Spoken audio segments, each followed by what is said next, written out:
प्रिय विद्यार्थियों, पूर्व व्याख्यानों में हमारे द्वारा स्नातकोत्तर उत्तरार्ध संस्कृत के चतुर्थ प्रश्न पत्र में निर्धारित कारक प्रकरण के अंतर्गत विभिन्न विभक्तियों का अध्ययन किया जा रहा है।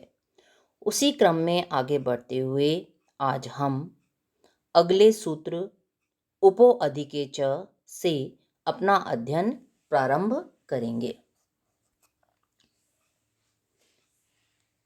देखिए, उपो अधिके च, अधिके हीने च द्योतिये उप इति अव्ययम प्राक संज्ञम स्यात्। अधिक और हीन अर्थ को द्योतित करने पर उप अव्यय की पूर्ववर्ती संज्ञा अर्थात कर्म प्रवचनीय संज्ञा होती है। अधिक और हीन अर्थ को द्योतित करने पर उप अव्यय की कर्म प्रवचनीय संज्ञा होती है। उदाहरण दे रहे हैं वो हीन अर्थ का। उपहरिम सुरा,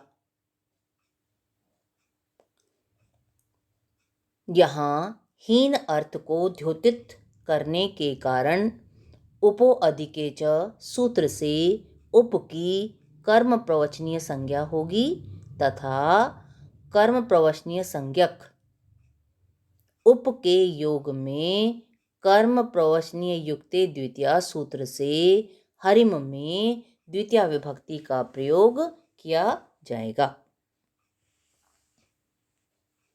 स्पष्ट है? उपहरिम सुरा, सुरा यानी देवता हरि से हीन है, हरि की तुलना में कमतर हैं। तो यहाँ हीन अर्थ में आपने उप अव्यय की उपो अधिके च सूत्र से कर्म प्रवचनीय संज्ञा की और कर्म प्रवचनीय संज्ञक उप के योग में हरिम में कर्म प्रवचनीय युक्ते द्वितीया सूत्र से द्वितीया का प्रयोग किया है। अगला सूत्र देखिए, यह महत्वपूर्ण सूत्र है आपका। लक्षण इत्थम्भूत आख्यान भाग वीप्सासु प्रतिपरि अन्वः। एषु अर्थेषु विषयभूतेषु, एषु अर्थेषु इन अर्थों के, विषयभूतेषु विषयभूत होने पर, प्रति आदयः प्रति आदि उक्त संज्ञा स्यु उक्त संज्ञा वाले होते हैं। अर्थात इन अर्थों को, ये अर्थ कौन से आपके? लक्षण, इत्थम्भूत आख्यान, भाग और वीप्सा, इन चार अर्थों के विषयभूत होने पर प्रति, परि और अनु की कर्म प्रवचनीय संज्ञा होती है। लक्षण, इत्थम्भूत आख्यान, भाग और वीप्सा अर्थों में प्रति, परि और अनु की कर्म प्रवचनीय संज्ञा होती है। या पहले पढ़ चुके हैं कि कर्म प्रवचनीय संज्ञा गति और उपसर्ग संज्ञा का अपवाद होती है ना। तो यानी अब जो प्रति, परि, अनु, उप जो हैं ये अब आपके उपसर्ग नहीं कहलाएंगे, अब ये क्या कहलाएंगे? कर्म प्रवचनीय। अब लक्षण का क्या अर्थ है? ज्ञापक चिन्ह, ज्ञान कराने वाला चिन्ह। इत्थम भूत आख्यान इस प्रकार से घटित हुआ कि वह विष्णु का भक्त बन गया। क्यों? कोई ऐसी घटना घटित हुई जिसके कारण वह विष्णु को अपना आराध्य देव मानने लगा। भाग, भाग को कहते हैं हिस्सा, अंग। वीप्सा, व्याप्तुम इच्छा, यानी प्रत्येक पदार्थ को व्याप्त करना, प्रत्येक पदार्थ तक अपनी पहुंच रखना। इनके उदाहरण देते हैं। अब सबसे पहले आ रहा है आपका लक्षण है। तो लक्षण अर्थ में उदाहरण दे रहे हैं वो, वृक्षम प्रति परि अनुवा विद्युतते विद्युत, है ना। तो वृक्षम प्रति अनु परि विद्युत विद्योतते विद्युत, वृक्ष की ओर विद्युत यानी बिजली चमकती है। तो बिजली कहाँ चमक रही है? उसका ज्ञापक चिन्ह क्या है? वृक्ष। जहाँ वृक्ष है वहाँ पर बिजली चमक रही है। तो यहाँ आप बता देंगे कि यहाँ लक्षण अर्थ को द्योतित करने के कारण उपर्युक्त सूत्र लक्षण इत्थम्भूत आख्यान भाग वीप्सासु प्रति, परि, अनुवा सूत्र से प्रति, परि और अनु की कर्म प्रवचनीय संज्ञा होगी तथा इन कर्म प्रवचनीय संज्ञकों के योग में कर्म प्रवचनीय युक्ते द्वितीया सूत्र से वृक्षम में द्वितीया विभक्ति का प्रयोग किया जाएगा। दूसरा अर्थ था आपका इत्थम भूत आख्यान। इसका उदाहरण देते हैं। भक्तः विष्णुम प्रति परि अनुवा। इस प्रकार से विष्णु का भक्त बन गया वो। तो यहाँ कहेंगे आप कि यहाँ इत्थम भूत आख्यान अर्थ में प्रति परि और अनु की लक्षण इत्थम भूत आख्यान भाग विप्सासु प्रति परि अन्वह सूत्र से कर्म प्रवचनीय संज्ञा होगी और कर्म प्रवचनीय संज्ञक प्रति परि और अनु के योग में कर्म प्रवचनीय युक्ते द्वितीय सूत्र से विष्णु में द्वितीय विभक्ति का प्रयोग होगा। तीसरा अर्थ देते हैं वो भाग अर्थ में। तो कहते हैं भागे लक्ष्मी हरिम प्रति परि अनुवा। कहते हैं लक्ष्मी हरिम प्रति परि अनु। तो लक्ष्मी हरि का भाग है। तो भाग अर्थ को द्योतित कौन कर रहे हैं यहाँ पर? प्रति अथवा परि अथवा अनु। तो यहाँ भाग अर्थ को द्योतित करने के कारण लक्षण इत्थम भूत आख्यान भाग विप्सासु प्रति परि अन्वय सूत्र से प्रति परि और अनु की कर्म प्रवचनीय संज्ञा होगी और कर्म प्रवचनीय संज्ञक प्रति परि और अनु के योग में हरिम में कर्म प्रवचनीय युक्ते द्वितीय सूत्र से द्वितीय विभक्ति का प्रयोग होगा।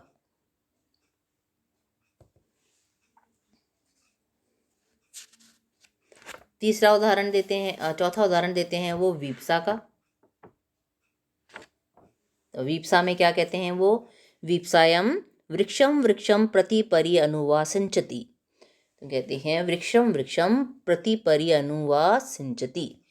तो अब यहाँ क्या कह रहे हैं? प्रत्येक वृक्ष को सींचता है, यानी प्रत्येक वृक्ष को व्याप्त अपनी सिंचाई के द्वारा व्याप्त करने की इच्छा यहाँ पर कर रहा है वो। तो यहाँ आप क्या बोलेंगे कि यहाँ वीप्सा अर्थ में ऊपर सूत्र यानी लक्षण इत्थम भूताख्यान भाग वीप्सासु प्रति परि अन्वय सूत्र से प्रति परि और अनु की कर्म प्रवचनीय संज्ञा होगी और कर्म प्रवचनीय संज्ञक प्रति परि और अनु के योग में वृक्षम में कर्म प्रवचनीय युक्ते द्वितीय सूत्र से द्वितीय विभक्ति का प्रयोग किया जाएगा। चारों अर्थ हो गए आपके कि लक्षण अर्थ को द्योतित करने पर प्रति परि और अनु की कर्म प्रवचनीय संज्ञा होगी, जैसे वृक्षम प्रति परि अनुवा विद्युत विद्योतते, है ना। तो यहाँ बिजली चमकने का ज्ञापक चिन्ह या लक्षण क्या है आपका? वृक्ष। तो आपने वृक्ष ज्ञापक लक्षण अर्थ में प्रति परि अनु की कर्म प्रवचनीय संज्ञा की और कर्म प्रवचनीय संज्ञकों के योग में वृक्षम में कर्म प्रवचनीय युक्त द्वितीय सूत्र से द्वितीय का प्रयोग किया है। इत्थम भूत आख्यान का हो गया कि भक्तः विष्णुम प्रति परि अनुवा। इस प्रकार से विष्णु का भक्त हो गया।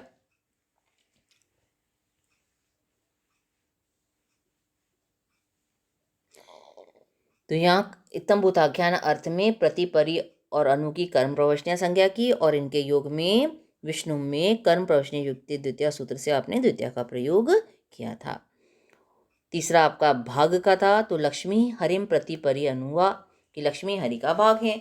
तो यहाँ भाग अर्थ को द्योतित करने के कारण प्रति परि और अनु की ऊपरी सूत्र लक्षण इत्थम भूत आख्यान भाग विप्सासु से कर्म प्रवचनीय संज्ञा और कर्म प्रवचनीय संज्ञकों के योग में हरिम में कर्म प्रवचनीय युक्त द्वितीय सूत्र से द्वितीय का प्रयोग किया आपने। फिर चौथा अर्थ था आपका वीप्सा यानी व्याप्तुम इच्छा। तो उसका उदाहरण दिया आपने वृक्षम वृक्षम प्रति परि अनुवा सिंचति। प्रत्येक वृक्ष को अर्थात प्रत्येक वृक्ष को सींचता है, सिंचाई करता है उनकी।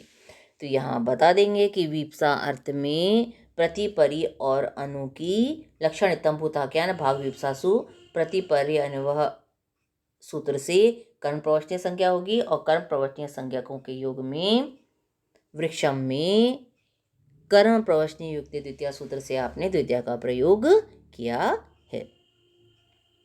अब आपने पहले पढ़ा था 2-3 सूत्र पहले कि यह जो कर्म प्रवचनीय संज्ञा है ये उपसर्ग संज्ञा का अपवाद है, यानी उपसर्ग संज्ञा का निषेध कर देती है। तो कहते हैं यहाँ पर अत्र उपसर्गत्वात् अभावात् न शत्वम।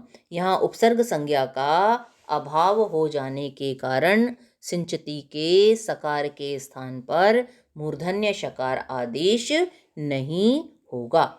यदि उपसर्ग संज्ञा होती तो आप क्या बनाते, वृक्षम वृक्षम परिशिंचति स को श आदेश कर देते, क्योंकि वो समस्त पद होता है। यहाँ ये अलग अलग पद हैं। परि अलग है आपका, सिंचती अलग है, प्रति अलग है, सिंचती अलग है। लेकिन जब उपसर्ग होगा तो वो आपके धातु के साथ जुड़कर आएगा। तो आप रूप बनाएंगे परिशिंचति, प्रतिशिंचति आदि। लेकिन यहाँ पर आप ये काम नहीं कर सकते क्योंकि उपसर्ग संज्ञा का यहाँ पर निषेध हो गया है। अब ये हैं आपके कर्म प्रवचनीय संज्ञक। स्पष्ट है?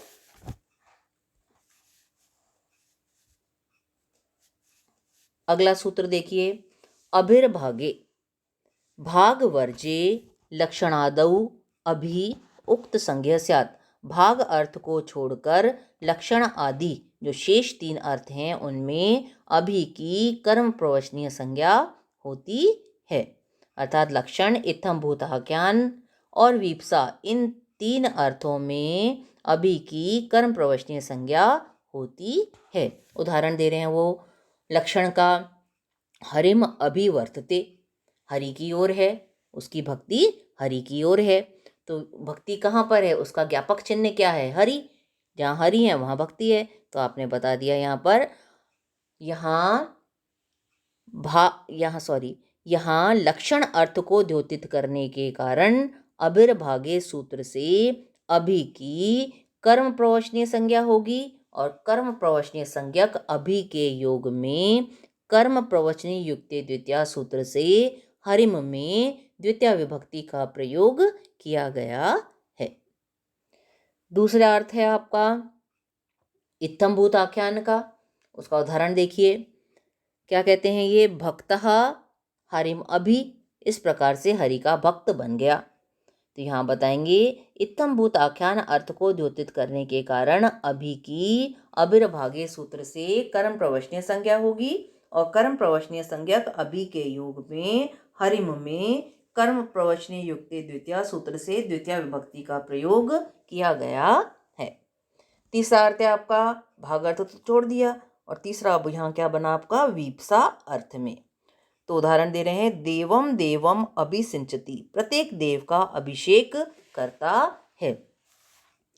तो आप इसको बताएंगे कि यहाँ वीप्सा अर्थ को द्योतित करने के कारण अभिर्भागे सूत्र से अभि की कर्म प्रवचनीय संज्ञा होगी और कर्म प्रवचनीय संज्ञक अभि के योग में देवम में कर्म प्रवचनीय युक्ति द्वितीय सूत्र से द्वितीय का प्रयोग किया गया है। स्पष्ट है? अभी कहते हैं अभागे किम, जब भाग अर्थ नहीं होगा तो क्या होगा, वो कहते हैं जब भाग अर्थ को द्योतित न करने के कारण अभि की क्या करेंगे आप, कर्म प्रवचनीय संज्ञा नहीं होगी। भाग अर्थ में अभि की कर्म प्रवचनीय संज्ञा नहीं होगी, फलतः वह उपसर्ग कहलाएगा। और उपसर्ग संज्ञा होने के कारण जो उदाहरण दे रहे हैं ये यहाँ पर, यदत्र मम अभि स्यात् यदत्र मम अभिष्यात् तत् दीयताम। तो यहाँ स्यात् के सकार के स्थान पर मूर्धन्य शकार आदेश हो जाएगा। अभिप्राय यह है कि आप सारांश में कहेंगे कि भाग अर्थ में अभि की ऊपरी सूत्र से कर्म प्रवचनीय संज्ञा न होने के कारण वह उपसर्ग संज्ञक कहलाएगा। फलतः स्यात् के सकार के स्थान पर मूर्धन्य शकार आदेश हो जाएगा। जैसे यदत्र मम अभिष्यात् तत् दीयताम, या स्यात् के सकार के स्थान पर शकार आदेश हो गया उपसर्ग संज्ञा के कारण। अब इसे आप देखिएगा, यदि कोई समस्या आती है तो आप पूछ सकते हैं। आज के लिए इतना ही।